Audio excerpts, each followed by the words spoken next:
بسم اللہ الرحمن الرحیم۔ السلام علیکم، میں ہوں محمد تحسین عباسی اور آپ دیکھ رہے ہیں میرا YouTube channel Pakistan time news. ناظرین، پاکستان پیپلز پارٹی کا آج 56واں یوم تاسیس تھا اور پیپلز پارٹی نے حسب معمول آج کا جو یوم تاسیس کی تقریب تھی وہ اپنے آبائی ضلع اور اپنے آبائی صوبے سے ہٹ کر کوئٹہ میں کیا تھا۔ اس سے قبل کشمیر میں بھی ہوا، لاہور میں بھی ہوا، تو مختلف جگہوں پر یہ تقاریب کا انعقاد کیا جاتا ہے۔ تو اس مرتبہ کوئٹہ میں اس تقریب کا اہتمام کیا گیا تھا اور بہت شاندار جلسہ تھا۔ بلاول بھٹو زرداری صاحب کا بھی خطاب تھا، مقامی قیادت کا بھی خطاب تھا، آصف علی زرداری صاحب نے بھی بھرپور خطاب کیا، لیکن سب سے اہم خطاب جو تھا وہ بلاول بھٹو زرداری صاحب کا تھا۔ اور لوگ اور خاص طور پہ میڈیا یہ دیکھنا چاہ رہی تھی کہ محترم جناب آصف علی زرداری اور جناب بلاول بھٹو زرداری صاحب کے درمیان جو چند روز قبل کشیدگی پیدا ہوئی تھی، اس کے بعد تمام میڈیا کی نظریں لگی ہوئی تھی کہ آصف زرداری اور بلاول بھٹو کے درمیان جو اب صلح ہو گئی ہے یا ناراضگی کا خاتمہ ہو گیا ہے، تو دونوں کا جو ملنے کا انداز تھا یا جو تقاریریں تھی ان سے اندازے لگانے کی کوشش کی جا رہی تھی کہ یہ مصنوعی ہے یا حقیقت پر مبنی ہے۔ لیکن دونوں کے درمیان جو انڈرسٹینڈنگ دیکھی گئی اور تقاریر میں جس انداز میں آصف زرداری اور خاص طور پر بلاول بھٹو زرداری صاحب نے اپنے والد کو مخاطب کرتے ہوئے اور پوری قوم کو مخاطب کرتے ہوئے ان کی تعریفیں کی ہیں بحیثیت پریزیڈنٹ آف پاکستان، تو ایسا محسوس ہوتا ہے کہ وہ جو اختلافات جو تھے اس کا خاتمہ ہو گیا ہے اور دونوں اب ایک پیج پر ہیں۔ بلاول بھٹو زرداری صاحب نے اپنے خطاب میں خاص طور پر تین تقریباً انہوں نے پیغامات دیے اور نیا بیانیہ انہوں نے دیا ہے۔ ان کا کہنا تھا کہ ماضی میں تو ہم نے جو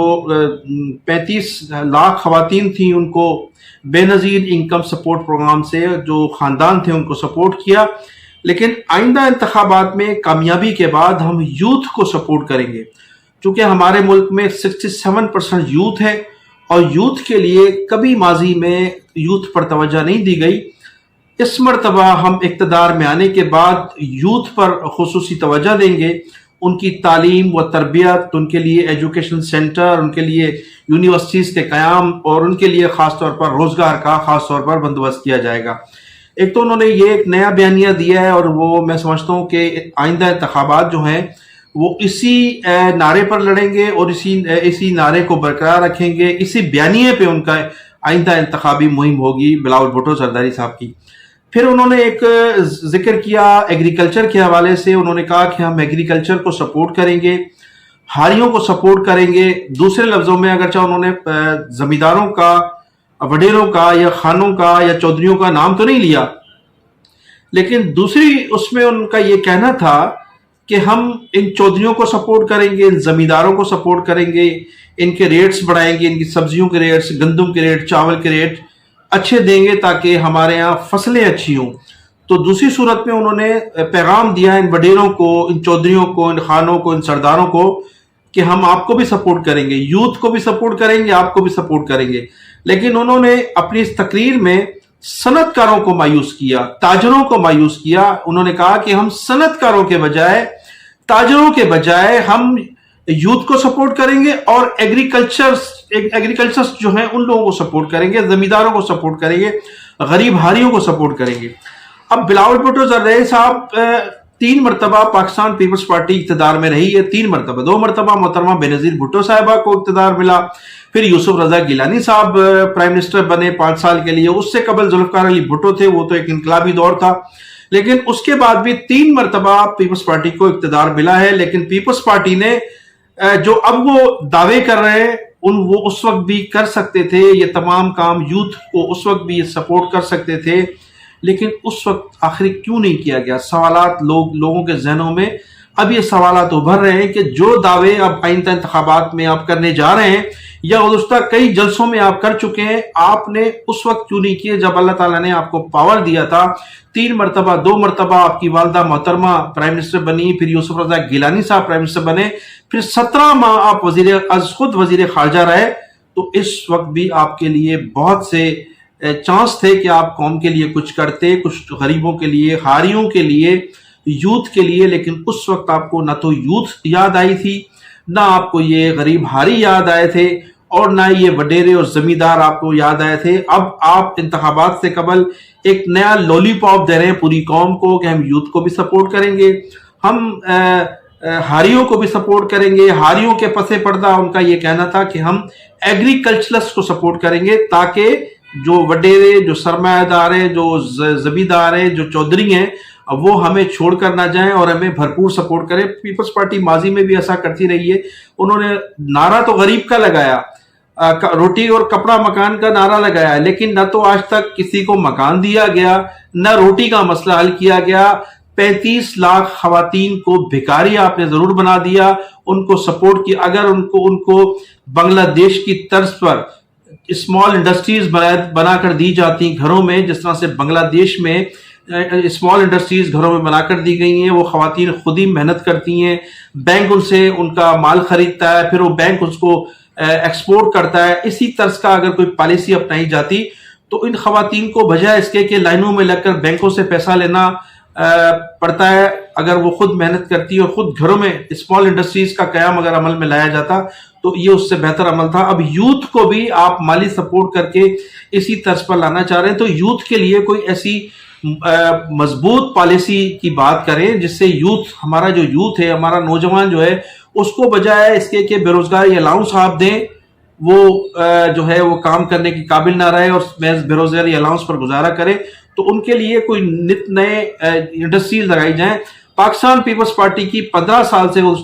15 سالوں سے سندھ میں حکومت ہے۔ آپ مجھے بتائیں بلاول بھٹو زرداری صاحب، پاکستان پیپلز پارٹی کے ذمہ داران مجھے یہ بتائیں کہ کراچی کو چھوڑ کر کراچی میں بھی آپ نے کوئی انڈسٹری نہیں لگائی ہے۔ پھر 15 سال میں آپ بتائیں کہ اتنے بڑے بڑے سرمایہ دار، زمیندار آپ کے ساتھ موجود ہیں، کسی ایک شخص کا بتا دیں کہ کسی نے کوئی ہیوی انڈسٹری قائم کی ہو اپنے حلقے میں بے روزگاری کے خاتمے کے لیے، کسی شخص نے کوئی وہاں لوگوں کو بے روزگاری کے خاتمے کے لیے کوئی نئی پالیسی متعارف کرائی ہو، یا لوگوں کو وہاں روزگار پرائیویٹلی طور پر روزگار فراہم کرنے کے لیے کوئی ایگریکلچر کے حوالے سے کوئی جدت پیدا کی ہو، تو اس قسم کا ماضی میں بھی کوئی کام نہیں ہو سکا، اور اب بھی آپ کی تقارینوں پر کم از کم لوگوں کو یقین نہیں ہے۔ اب لوگوں کو یقین اس وقت آئے گا جب تک آپ عملی اقدام کریں گے۔ پھر بلاول بھٹو زرداری صاحب کا یہ بھی کہنا تھا کہ انہوں نے محکمہ صحت میں سندھ میں بڑی ترقی کی ہے۔ ایک NICVD آپ نے قائم کیا ہے کراچی میں، دوسرا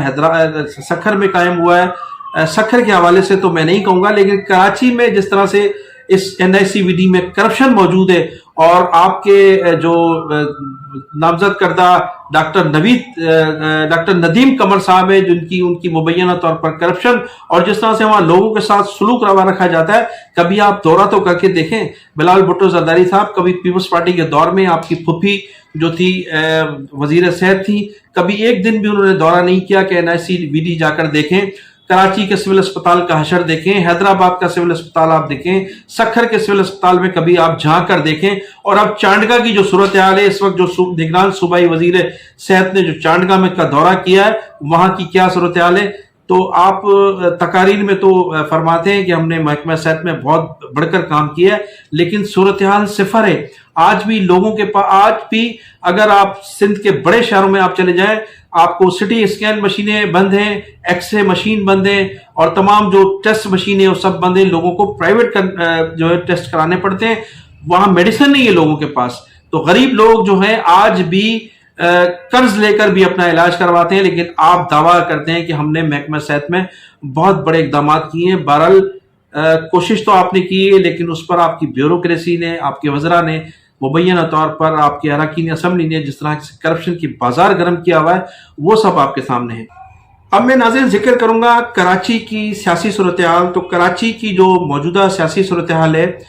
اس وقت سب سے زیادہ کراچی کی سیاست میں متحدہ قومی موومنٹ بہادر آباد متحرک ہے،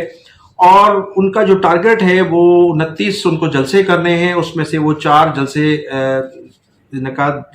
کا انعقاد کر چکے ہیں۔